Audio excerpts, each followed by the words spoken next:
Hello everyone.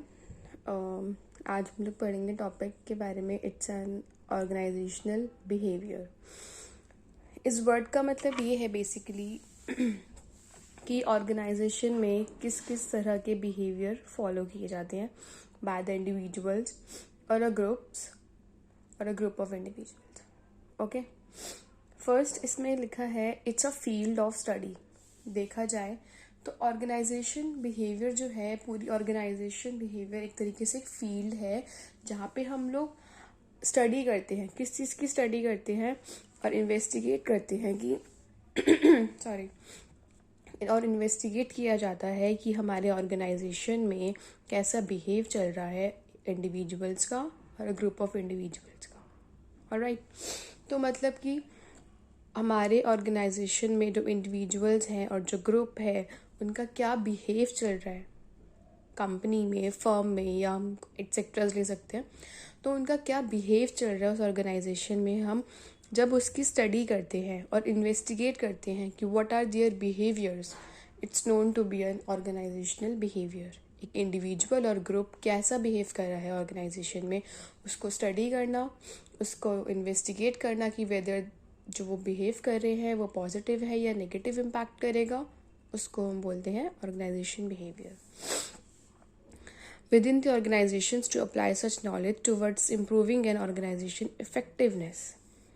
तो हम यही चेक करते हैं कि जो वो बिहेव कर रहे हैं एम्प्लॉयज़ या फिर जो भी इंडिविजुअल्स या ग्रुप जो भी कैसा बिहेव कर रहा है, तो क्या वो जो वो बिहेव कर रहा है, क्या वो जो बिहेव है ऑर्गेनाइजेशन में, whether it's related to organization growth और नॉट, मतलब कि उनका इम्पैक्ट हमारी ऑर्गेनाइजेशन में कैसा पड़ रहा है, वेदर इट्स पॉजिटिव और नेगेटिव। इसको जब हम स्टडी करते हैं और इन्वेस्टिगेट करते हैं तो it's known to be organizational behaviour.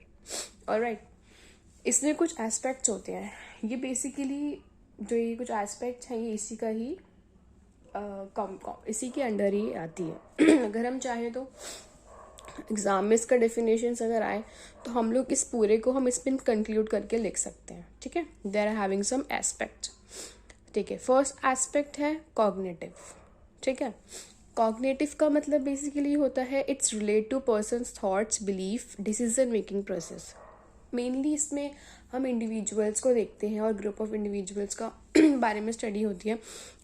Basically देखा जाए तो हम वैसे इंडिविजुअल स्टडी ही करते हैं इसमें। ठीक है, इसमें लिखा है it's relate to persons thought. अब सबके थॉट्स, बिलीव अलग अलग होंगे। देखा जाए किसी वो अगर हम कॉम्बिनेशन अगर जिसके थॉट्स बिलीव कॉमन हो जाए तो हम उसको ग्रुप फॉर्म कर देते हैं, अगर जनरली हम देखें चीज़ें। लेकिन सबके थॉट्स वगैरह जो होते हैं वो इंडिविजुअल्स होते हैं। ठीक है, सॉरी। कॉग्निटिव का मतलब है कि जो पर्सन्स का थॉट प्रोसेस है, उसका डिसीजन मेकिंग प्रोसेस है, हाउ इज इट, उसका decision making process, thought process, whether it's effective और नॉट, मतलब जो उसका कॉन्फिडेंस लेवल है या फिर वो उसकी डिसीजन मेकिंग पावर है वो कैसी है, उसके बारे में हम स्टडी करते हैं कॉग्निटिव में। ठीक है, मैंने यहाँ पे इस पे लिखा है, इसमें मैंने लिखा है इसमें हम लोगों की मेमोरी, लर्निंग, प्रॉब्लम सॉल्विंग्स और क्रिएटिविटी जैसे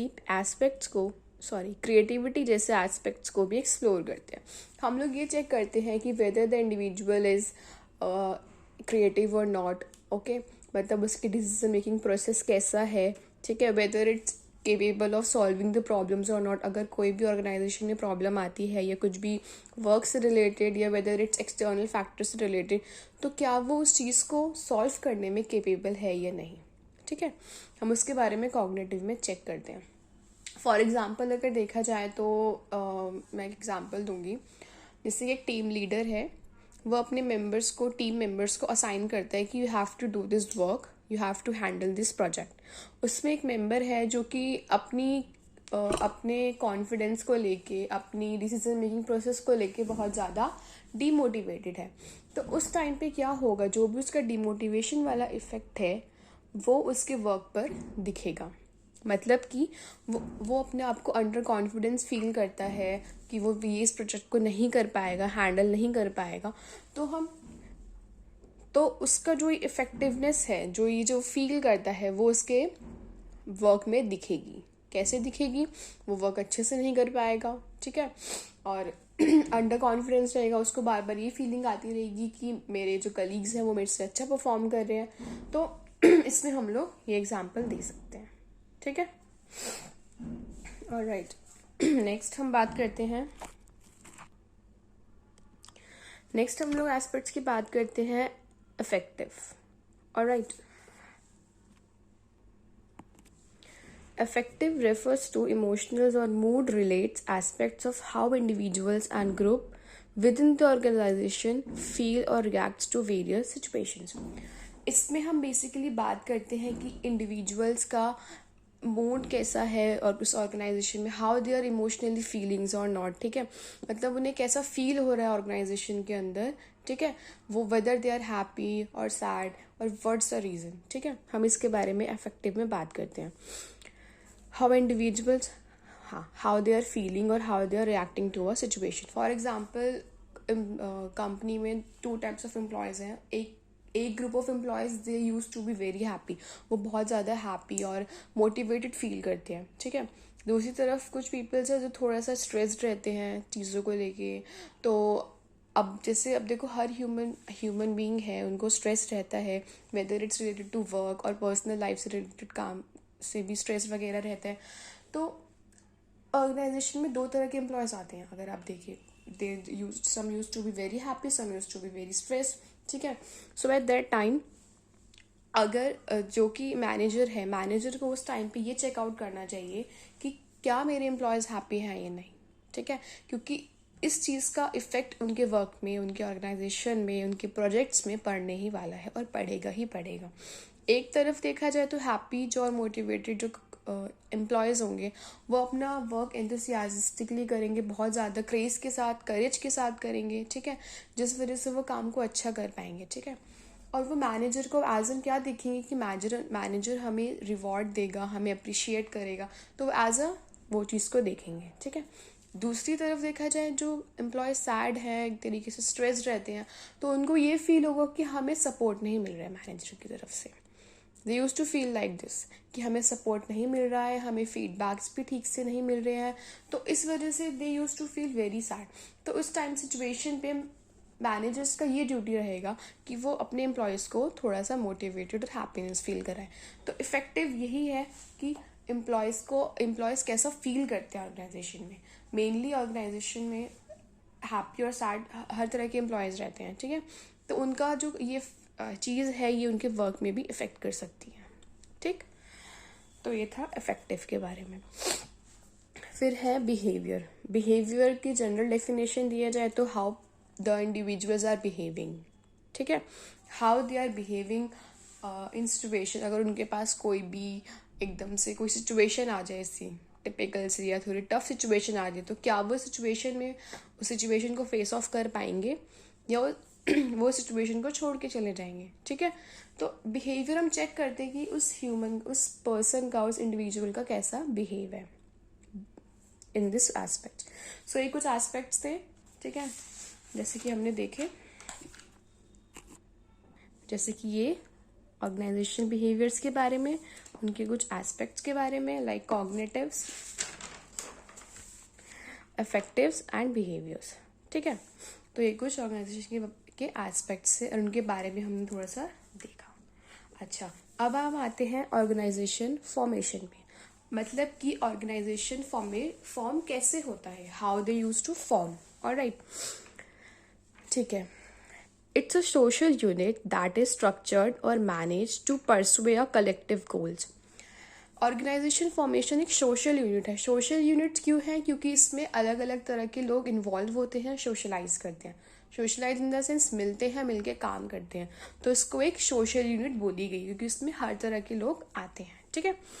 दैट इज स्ट्रक्चर्ड और manage to pursue a collective goals, जो कि एक स्ट्रक्चर फॉर्म होते हैं, मतलब कि एक तरीके से हम बोला जाए एक प्रॉपर फॉर्मेशन करते हैं, मतलब एक प्रॉपरली स्ट्रक्चर्स बनाते हैं कि कैसे कैसे एम्प्लॉयज़ हमें चाहिए, कैसे कैसा हमें वर्क है, तो उसके अकॉर्डिंग एम्प्लॉयज़ चाहिए, तो हम प्रॉपरली स्ट्रक्चर मैनेज करते हैं। ऑलराइट, ठीक है।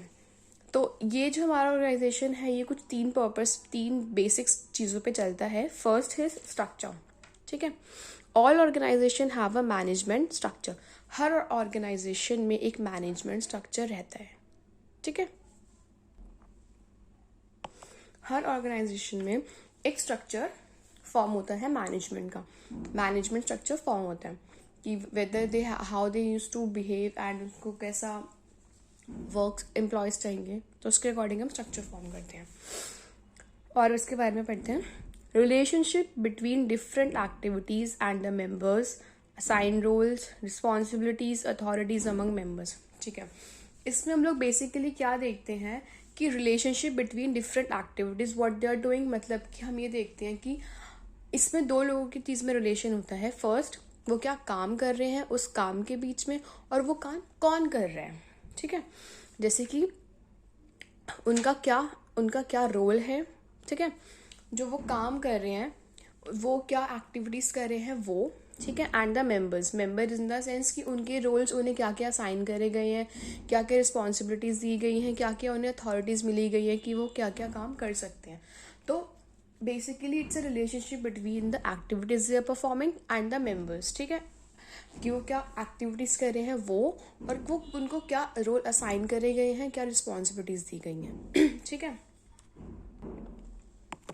सो बेसिकली देखा जाए तो स्ट्रक्चर में हम बात करते हैं रिलेशनशिप बिटवीन डिफरेंट एक्टिविटीज़. वो क्या एक्टिविटीज़ कर रहे हैं और उनको क्या क्या रोल असाइन करे गए हैं, मतलब कि इंडिविजुअल को क्या क्या रोल्स असाइन करे गए हैं, उनकी क्या क्या एक्टिविटीज़ हैं. It's a relationship between them. ठीक है. Organization are open system, they affect and are affected by the environment. अब देखो ऑर्गेनाइजेशन एक ओपन सिस्टम है, इसका कोई लिमिटेशन से एंड नहीं है, ना स्टार्टिंग है ना एंड है. ठीक है. It's an open system. देखो इसमें ये हो सकता है कि एम्प्लॉयज़ का बिहेवियर, एम्प्लॉयज़ का मोटिवेटेड ना रहना, ठीक है, ये हमारे ऑर्गेनाइजेशन को इफ़ेक्ट कर सकता है. एक ये चीज़ है. दूसरी ये चीज़ है कि अगर ऑर्गेनाइजेशन वेल मेंटेन नहीं है, मतलब कि वो अपने एम्प्लॉयज़ को ठीक से मैनेज नहीं कर पा रही है, ठीक से उनको रेम्यूनरेशन नहीं दे पा रही है, सैलरी टाइम पे नहीं दे पा रही है, तो ये चीज़ भी ऑर्गेनाइजेशन में इफ़ेक्ट करती है. मतलब कि दोनों तरीके से ऑर्गेनाइजेशन इफ़ेक्ट होता है. वो इफ़ेक्ट करता है और इफ़ेक्ट होता भी है. इस लाइन का मतलब ये है. ऑर्गेनाइजेशन ओपन सिस्टम का मतलब है दे इफ़ेक्ट, वो इफ़ेक्ट करता है, और they are affected by the environment, और वो इन्वायरमेंट इन द सेंस जो पीपल्स अराउंड है उनसे भी इफ़ेक्ट हो सकता है. ठीक है. स्ट्रक्चर में ये चीज़ थी. अच्छा, अब हमने जैसे यहाँ देखा स्ट्रक्चर फॉर्मेशन हो गया. ठीक है. They are form to achieve some. अब जो हमारे मैनेजमेंट है या हेड्स हैं, उन्होंने एक स्ट्रक्चर बनाया, इंडिविजुअल्स को रखा. ठीक है. तो उनका रखने का मोटिव क्या है, कुछ पर्पस होगा, कुछ गोल होगा, तभी तो रखा गया. ऐसी थोड़ी ना कि फालतू में लोगों को उनके रोल असाइन कर दिए, नहीं ना. तो बेसिकली ये कि कोई पर्पस होगा तभी ये रोल रखा गया है. ठीक है. They are form to achieve some purpose. An organization purpose is stated through in vision, mission, goals and specific objective. Basically जो ये स्ट्रक्चर फॉर्म किया गया है, इसका कुछ पर्पस है. क्या उसका कुछ पर्पस है, इसका कोई मिशन है, गोल है, या कोई स्पेसिफिक ऑब्जेक्टिव है, तभी ये स्ट्रक्चर फॉर्मेशन हुआ है. तो स्ट्रक्चर फॉर्मेशन के बाद हम दूसरा एस्पेक्ट है कि इसका कुछ पर्पस है, तभी ये चीज़ें फॉर्म हुई हैं. ठीक है. विदाउट पर्पस कोई काम नहीं होता. ठीक. तो इट्स अ पर्पस. ठीक है. अब इस पर्पस को फुलफिल करना है हमें, है ना. फर्स्ट में हमने चेक करा कि कैसे मेंबर्स, कैसे उनको असाइन रोल किए जाएंगे, उनका पूरा स्ट्रक्चर फॉर्म करेंगे रफली हम लोग कि कैसे कैसे लोग रखे जाने चाहिए. सेकंड में हमने देखा कि जो हम फॉर्म कर रहे हैं जो चीज़ें, क्या ऐसा कुछ पर्पस है, ये हम ऐसे ही कर रहे हैं. ठीक है. पर्पस होगा तो. थर्ड है पीपल्स. अब देखो उस पर्पस को फुलफिल करने के लिए हमें लोग चाहिए. ठीक है. To fulfill this underlying goal, organization needs a people. It's a short form of organization. ठीक है. तो उनके लिए क्या है, हमें लोगों की ज़रूरत है. People forms a part of a structure that allow them to collectively work and accomplish the set purpose. People क्या फॉर्म करते हैं, इट्स अ स्ट्रक्चर पार्ट. मतलब कि जो ये स्ट्रक्चर हमने देखा कि कैसे कैसे रोल असाइन किए जाएंगे, कैसे कैसे वर्क होगा, तो ये उसका पार्ट है. ठीक है. It's a part of this. People कौन है, लोग कौन है, उस स्ट्रक्चर का पार्ट है, जो कि क्या करते हैं, जो साथ मिलके उस जो वो गोल है उसको अचीव करने में हेल्प करें, to collectively work and accomplish the set purpose, जो कि वो पर्पस सेट किया गया है उसको हम लोग कंप्लीट कर सकें। ऑलराइट, तो स्ट्रक्चर फॉर्मेशन है, स्ट्रक्चर हम फॉर्म कर रहे हैं कि क्या रोल्स रखे जाएंगे, क्या मेंबर्स होंगे, उस रोल जो हम स्ट्रक्चर फॉर्म कर रहे हैं उसका कुछ पर्पस है, ठीक है, तभी तो वो फॉर्म हुआ है। थर्ड थिंग, उसको रोल प्ले करने के लिए वी नीड अ पीपल्स, ठीक है, so for that we need a peoples. So ये था ऑर्गेनाइजेशन फॉर्मेशन के बारे में, ठीक है। अब हम बात कर लेते हैं मैनेजर्स, ठीक है। मैनेजर्स कौन होते हैं? मैनेजर्स बेसिकली देखा जाए तो managers are the coordinators for managing a social units that these unit help organize. देखो, मैनेजर्स हमें पता है कि एक सेट ऑफ एम्प्लॉयज़ है, उनके ऊपर एक मैनेज करने के लिए हेड रखा गया होता है, it's known to be manager, ऐसा बोला जाता है। तो मैनेजर क्या करता है, लोगों को कोऑर्डिनेट करवाता है, ठीक है, ताकि टाइमली हमारा जो ऑब्जेक्टिव है ऑर्गेनाइजेशन का वो अचीव हो सके, ठीक। तो manager are known to be this, ठीक है। They are the coordinators of managing a social unit, ठीक है। मैनेजर नीड्स, मैनेजर्स को क्या चाहिए होती है, दे needs technical skills and interpersonal skills. Technical skills अगर मैं रफली बोलूँ तो हमें टेक्निकल स्किल्स में हम चेक करते हैं कि क्या उस मैनेजर को वो काम आता है या नहीं आता, क्या वो काम ठीक क्या वो काम ठीक से कर पाएगा या नहीं कर पाएगा, it's known to be technical skills. And interpersonal की अगर बात करें, इंटरपर्सनल से हम ये चेक कर रहे हैं कि it's related to personal thing, मतलब कि उसका पर्सनल बिहेवियर कैसा है, whether it's rude, whether it's very happy nature, ठीक है, it's known to be a personal skills, ठीक है। पहले क्या होता था, पहले जो ऑर्गेनाइजेशन में ज़्यादातर ना टेक्निकल स्किल्स पे ध्यान दिया जाता था, ठीक है, कि मैनेजर की टेक्निकल स्किल अच्छी होनी चाहिए ताकि वो ठीक से गोल अचीव कर सके और करवा सके, ठीक है। इतना इंटरपर्सनल स्किल पे ध्यान नहीं दिया जाता था, क्यों? क्योंकि वो टेक्निकल पे ज़्यादा ध्यान देते थे कि हमें काम कंप्लीट करना है, हमें जल्दी से काम करना है। लेकिन आजकल का हम सिनेरियो देखें, आजकल का टाइम देखें, तो काम से ज़्यादा लोग देखते हैं कि क्या उस पर्सन का बिहेवियर अच्छा है या नहीं। अब तुम मानोगे, जैसे कि अगर पर्सन का बिहेवियर अच्छा है, he is very good, he is very nice, ठीक है, तो वो उसका काम भी लोग आराम से करेंगे। ऐसा तो नहीं है कि वो मना कर देंगे, ठीक है, अब वो उनका ध्यान रखना है, वो मैनेजर जो है एम्प्लॉयज़ का ध्यान रख रहा है, उनको अच्छे से बात कर रहा है, उनकी केयर कर रहा है, तो ठीक है, इंटरपर्सनल स्किल उसकी अच्छी है कि वो ऐसा बिहेव करा रहा है, ठीक है। फिर टेक्निकल स्किल भी आराम से फॉलो हो जाएगी, ठीक है, इसमें इतना इशू नहीं आएगा। लेकिन पहले के टाइम में क्या करते थे, टेक्निकल स्किल पे ज़्यादा ध्यान दिया जाता था, ठीक है, जिस वजह से समटाइम एम्प्लॉयज़ का मूड नहीं सही रहता था, उनका ऑर्गेनाइजेशन से गोल अचीव नहीं कर पाता था, क्योंकि मैनेजर का बिहेवियर अच्छा नहीं है, ठीक है, वो काम अच्छा कर रहा है लेकिन उसका बिहेवियर तो अच्छा नहीं है ना, जो कि इफ़ेक्ट करता है। और आजकल के सिनेरियो में देखा जाए तो ह्यूमन बिहेवियर की बहुत इंपॉर्टेंस है। अगर कोई तुमसे ठीक से बात नहीं करेगा तो तुम उसका काम करना पसंद करोगे? नहीं करोगे ना, तो वही वाली बात है, ठीक है। अब कुछ प्रोफेशनल टर्म्स देखते हैं। These are the skills which help organization to grow. It refers to proficiency in a specific tools, techniques and analyzes manager improve the organization।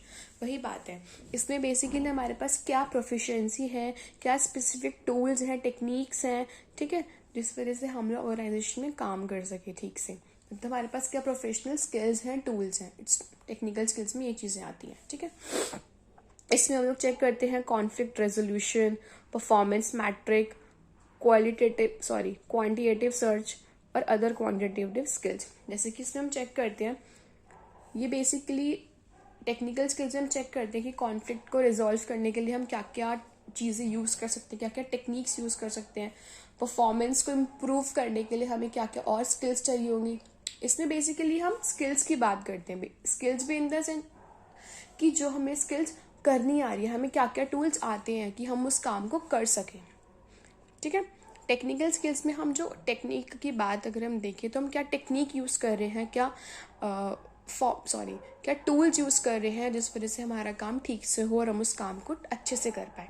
Interpersonal में बेसिकली अगर इंटरपर्सनल की बात करें तो इट्स रिलेट टू बिहेवियर, ठीक है, human behaviour से relate करेगा हमारा इंटरपर्सनल स्किल्स। टेक्निकल स्किल्स में हम सारी टेक्निकल बातें करेंगे कि कैसे काम किया जा रहा है, कौन सी टूल्स यूज़ किए जा रहे हैं, कौन सी स्किल्स यूज़ किए जा रही हैं, ठीक है। तो ये कुछ टेक्निकल स्किल्स थी।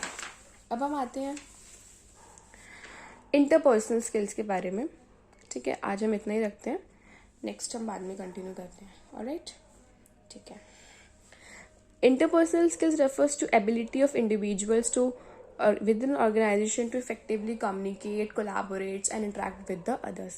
इसमें हम बात करते हैं इंटरपर्सनल से, मैंने बताया इंटरपर्सनल को हम पीपल स्किल्स भी बोलते हैं, ठीक है।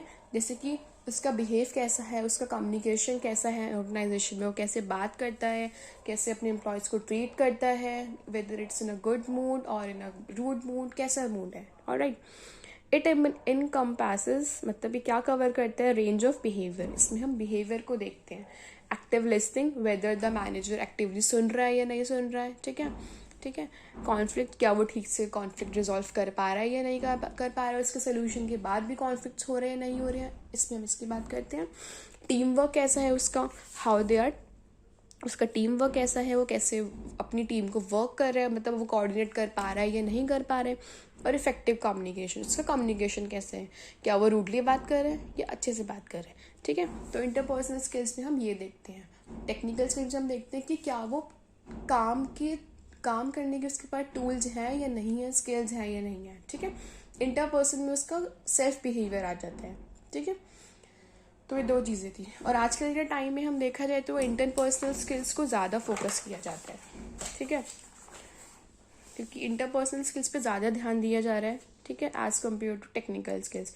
बोथ आर इम्पॉर्टेंट, बट पुराने टाइम में क्या होता था, पहले के टाइम में टेक्निकल को ज़्यादा फोर्स किया जाता था, ज़्यादा प्रेफरेंस दी जाती थी, क्योंकि उनको मेनली अपना गोल अचीव करना है। लेकिन जैसे जैसे दुनिया आगे बढ़ रही है, जैसे जैसे लोग बढ़ रहे हैं, तो उनको भी समझ आ रहा है ना कि जहाँ बिहेव अच्छा मिलेगा हमें, हम वहीं जाएंगे। जहाँ पे रूड बिहेव होगा हम वहाँ बिल्कुल नहीं जाएंगे, ना हम वहाँ पे काम करेंगे, ठीक है। तो इसमें हम ये पढ़ते हैं। तो अभी के लिए फ़िलहाल इतना ही, राइट, थैंक यू।